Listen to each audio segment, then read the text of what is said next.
Dunia saat ini sudah bergeser aksisnya, petanya dan pemainnya. Kita bicara geopolitik dan hal ini harus terus dipelajari. Dari penjajahan ala Eropa ke seluruh dunia hingga puncaknya Perang Dunia Pertama dan selesai di Perang Dunia Kedua, lalu masuklah periode New World Order, Dewa Sekutu, quote unquote Amerika.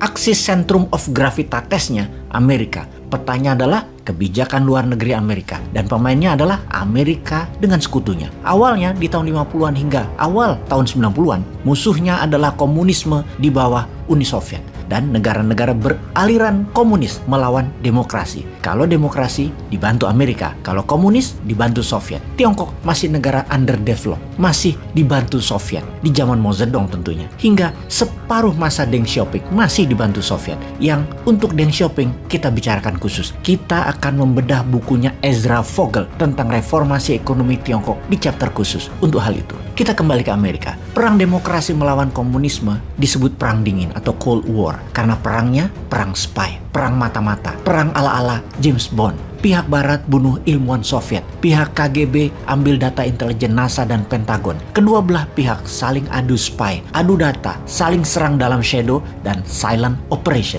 Masing-masing menciptakan senjata pemusnah massal, baik perang biologi hingga bom nuklir, menyadap komunikasi, unggul-unggulan di udara, baik pesawat tempur, alat komunikasi seperti jaringan nirkabel, internet, hingga satelit. Kemudian Soviet bubar dengan masuknya pemahaman ekonomi kapitalis, keterbukaan perestroika dan glasnosnya Mikhail Gorbachev, pecah negara-negara ex-Soviet masing-masing memerdekakan dirinya. Rusia pun merubah bentuk negaranya. Kemudian NATO yang seharusnya bubar karena NATO adalah bentukan fakta pertahanan melawan fakta Warsawa, threat from East. NATO dibuat untuk mengantisipasi ajaran komunis dan ancaman militer dari timur, dari blok Soviet. Begitu negara-negara timur memerdekakan diri, lepas dari komunisme, membentuk demokrasi, ternyata NATO tetap menjalankan misinya. Namun, misinya adalah ekonomi yang dibungkus dengan pertahanan. Penguasaan pasar Eropa Timur dengan pengaruh kekuatan militer. Ini dalam buku perang namanya kolonialisasi 2.0. Satu-satu negara blok timur bergabung dengan NATO, bahkan jika saat ini adalah 20 tahun sejak Uni Soviet bubar, ada 15 negara pecahan Soviet sudah bergabung ke NATO dan menjadi kekuatan militer juga kekuatan ekonominya menguat. Hal ini membuat Rusia, terutama Putin, cemas. Dari kacamata Putin, tindakan Putin menyerang Ukraina adalah semenjak Ukraina menyatakan akan bergabung dengan NATO. Putin menganggap ini ancaman karena NATO sudah berada di pagarnya Rusia. Negara yang memisahkan Rusia dengan negara-negara NATO adalah satu Finlandia, dua Belarusia, dan kemudian Ukraina. Itu yang besar. Untuk itu, Rusia harus mengambil Georgia, kemudian Crimea. Belarusia sudah di tangan Rusia sejak lama, sudah diketekin. Finlandia, negara Nordik, sikapnya netral dan tidak punya tentara yang kuat, juga bukan member NATO. Kemudian Ukraina dengan Zelensky yang keturunan minoritas Yahudi, yang Yahudi itu populasinya hanya 200.000 jiwa dibandingkan 40 juta jiwa warga Ukraina, menjadi presiden Ukraina, tentunya dibantu NATO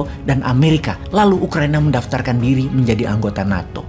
Rusia berang. Jadi kita mulai paham lebih dalam lagi sekarang mengapa Rusia menggunakan kekuatan Muslim, tentara Suriah, dan pasukan Chechnya. Karena selain ideologi mereka anti-Yahudi, mereka sangat paham perang kota atau urban war. Secara kampanye, Putin miring ke dunia Islam. Negara Timur Tengah, termasuk negara Asia Selatan dan Asia Tenggara, blok Arabia, Turki, blok Persia, Iran, Irak, Pakistan, Bangladesh, India, sampai Indonesia, terus dipromosikan semangat uranya. Di antara kekuatan Rusia versus NATO dan Amerika, ada negara yang selalu main cantik yang namanya Tiongkok. Di dalam negeri Tiongkok, Putin sangat diagungkan. Perjuangannya melawan New World Order Amerika dan NATO di seluruh media Tiongkok dibela, didukung. Bahkan perdagangan dengan Rusia terus ditingkatkan, di mana perdagangan dengan Rusia Tiongkok meningkat lebih dari 100% dalam 4 bulan terakhir, terutama energi, dan Tiongkok mau bayar pakai rubel. Itu solidaritas pertemanan yang sangat dekat. Putin sungguh sebelum menyerang Ukraina,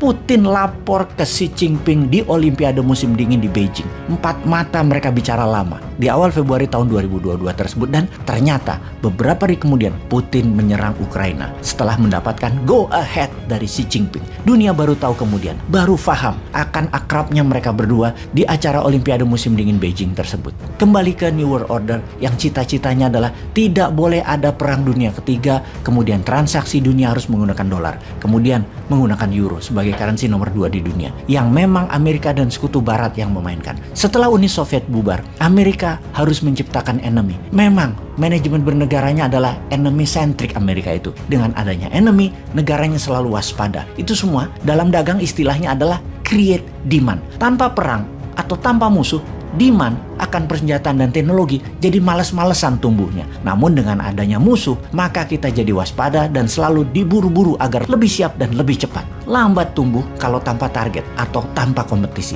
Lihat aja tuh cowok-cowok, semangat kalau cewek gebetannya banyak yang naksir. Pagi siang malam fight abis-abisan, coba mempesona sang jantung hati.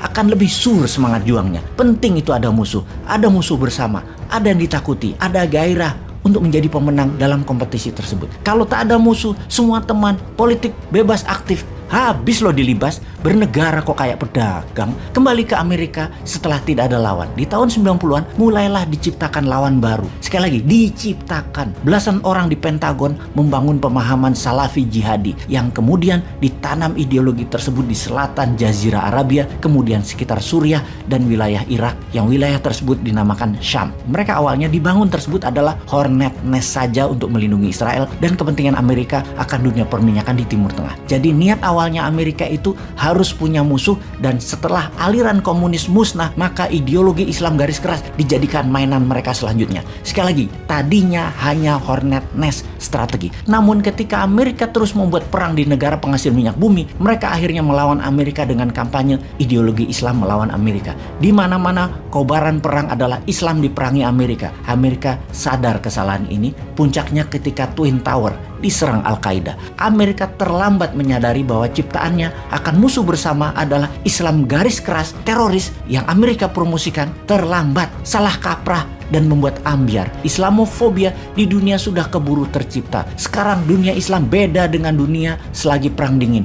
Dunia Islam sudah tarik garis dengan Amerika, garis tebal, anti Amerika, dan banyak belahan dunia jadi alergi dengan Islam, terutama kaum Barat, kulit putih, dan Amerika, kulit putih. Amerika sadar, namun telat. Damage already done. Kerusakan sudah dibuatnya. Kemudian ada telat berikutnya. Selagi asik-asik perang di Timur Tengah, ambilin harta Timur Tengah yaitu negara, emas, dan minyak, Tiongkok main halus dengan strategi Deng Xiaoping di awal sekitar tahun 80-an dan puncaknya di Olimpiade Beijing tahun 2008. Amerika tersentak. Urusan belum selesai dengan what so called teroris yang di frame agama Islam, musuh ekonomi muncul dengan senjata obornya. Kita lanjut.